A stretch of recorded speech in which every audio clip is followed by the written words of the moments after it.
नमस्कार, आप देख रहे हैं स्टार न्यूज प्लस। मैं हूं आपके साथ अमृता कंचन। आइए रुक करते हैं खबरों की ओर। तब तक बने रहे स्टार न्यूज प्लस पर मेरे साथ।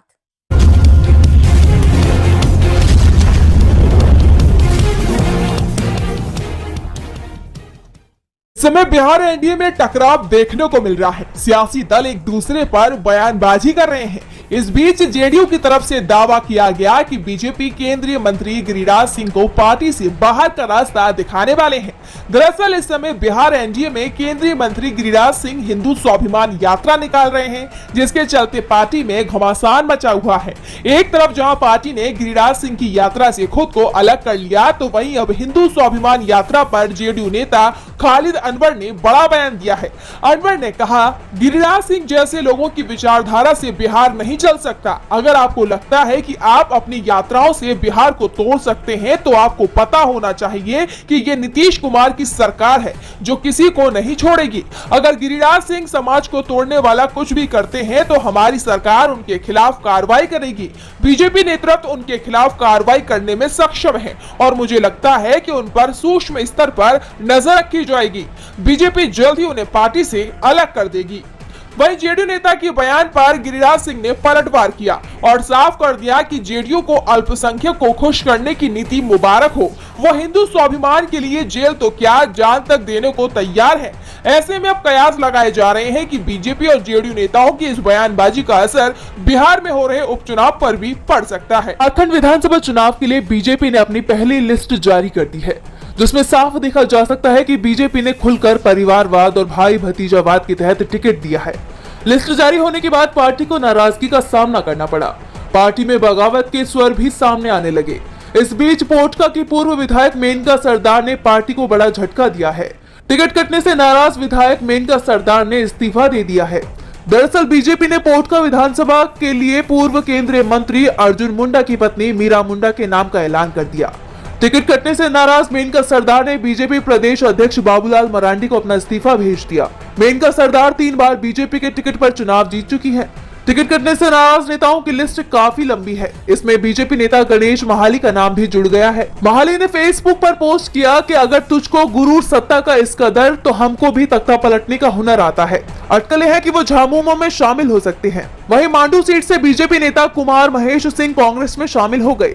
बीजेपी विधायक केदार हाजरा और आजसू के पूर्व विधायक उमाकांत रजक ने एनडीए को झटका देते हुए झामुमो का दामन थाम लिया। सिल्ली के पूर्व विधायक अमित महतो भी जेएमएम में शामिल हो गए।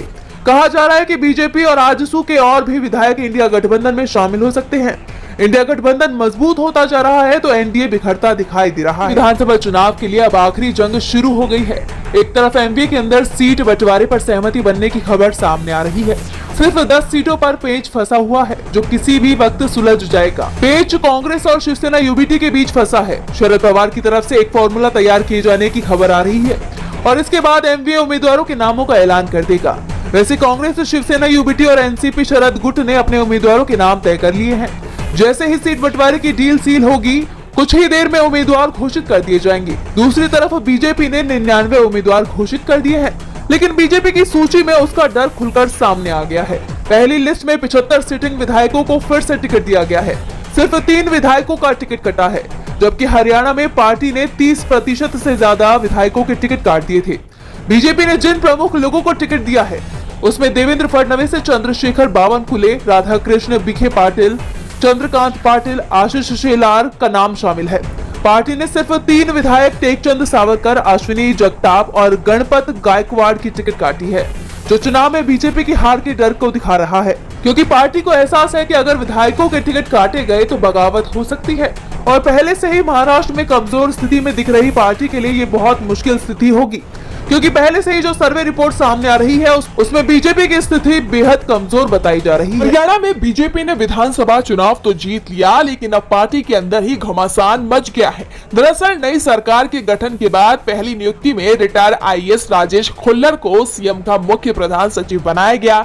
यहाँ तक तो बात ठीक थी, लेकिन खुल्लर को कैबिनेट मंत्री का दर्जा दिए जाने की बात पर पार्टी के नेताओं और सरकार के मंत्रियों ने ही विरोध करना शुरू कर दिया। इस विरोध का नतीजा ये रहा था कि रात 8 बजे जारी अधिसूचना को सरकार ने महज 4 घंटे बाद ही वापस ले लिया। बता दें कि राजेश खुल्लर हरियाणा बीजेपी के काफी करीबी और विश्वसनीय माने जाते हैं। खुल्लर नायब सिंह सैनी के पहले कार्यकाल में भी मुख्य प्रधान सचिव थे।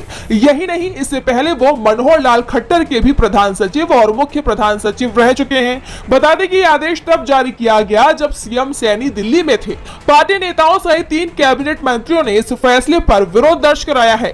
उनका कहना था कि हम सभी लोग चुनाव जीत कर यहाँ आए हैं और खुल्लर को बैठे बिठाए कैबिनेट मंत्री का दर्जा दिया जा रहा है, जो कि गलत है। अब भले ही खुल्लर को कैबिनेट मंत्री का दर्जा नहीं मिलेगा, लेकिन उन्हें मुख्य प्रधान सचिव बनाने का आदेश दोबारा किसी भी समय जारी हो सकता है। महाराष्ट्र में चुनाव तारीखों का ऐलान हो चुका है।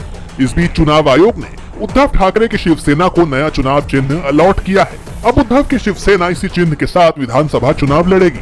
बता दें कि जून 2022 में शिवसेना 2 धड़ों में बंट गई थी, जिसके बाद शिंदे गुट को 2 तलवार और ढाल का चिन्ह मिला था, तो वहीं उद्धव गुट को मशाल।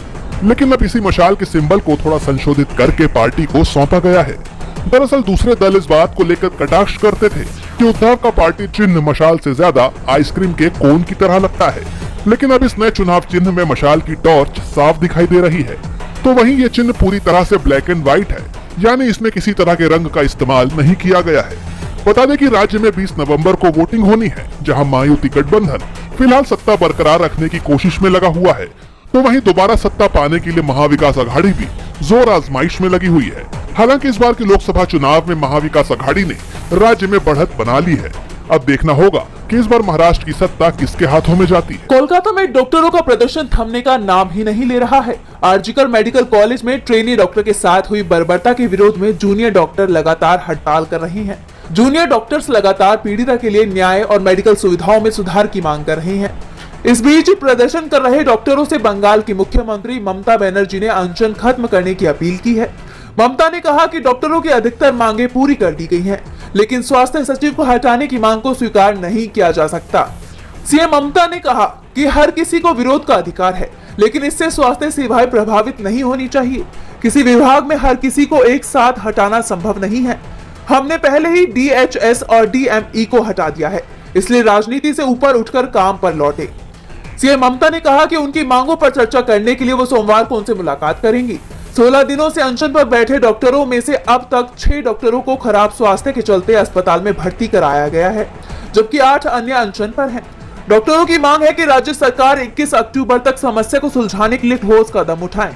डॉक्टरों ने अपनी मांगे पूरी होने तक हड़ताल खत्म करने से इनकार कर दिया। मिजोरम में एक हैरत अंगेज मामला सामने आया है। मिजोरम सरकार में ऊर्जा और बिजली मंत्री एफ रोडिंगलियाना ने असम राइफल्स पर बड़ा आरोप लगाया है। उन्होंने कहा है कि आइजोल की सीमा पर असम राइफल्स के जवानों ने उनके काफिले को रोक दिया। इसके बाद मिजोरम में असम राइफल्स की सभी चौकियों की बिजली 8 घंटे के लिए गुल हो गई। असम राइफल्स का आरोप है कि इससे ऑपरेशनल तैयारियां संकट में पड़ गई और सीमावर्ती इलाकों में सुरक्षा जोखिम पैदा हो गया। एक तरफ ऊर्जा मंत्री रोडिंगलियाना का दावा है कि उनके काफिले को जानबूझकर रोका गया था, तो असम राइफल्स का कहना है कि काफिले को रास्ता दिया गया था और रुकने का फैसला काफिले ने ही लिया था।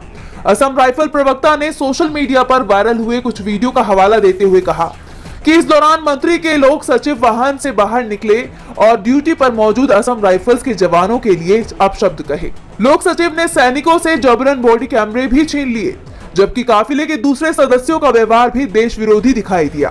प्रवक्ता ने यहां तक कह दिया कि जो वीडियो वायरल हो रहे हैं उसमें मंत्री के कर्मचारी खुलेआम धमकी देते दिखाई दे रहे हैं कि असम राइफल्स की बिजली बंद कर दी जाएगी। फिलहाल खबर है कि यह मामला सुलझा लिया गया है।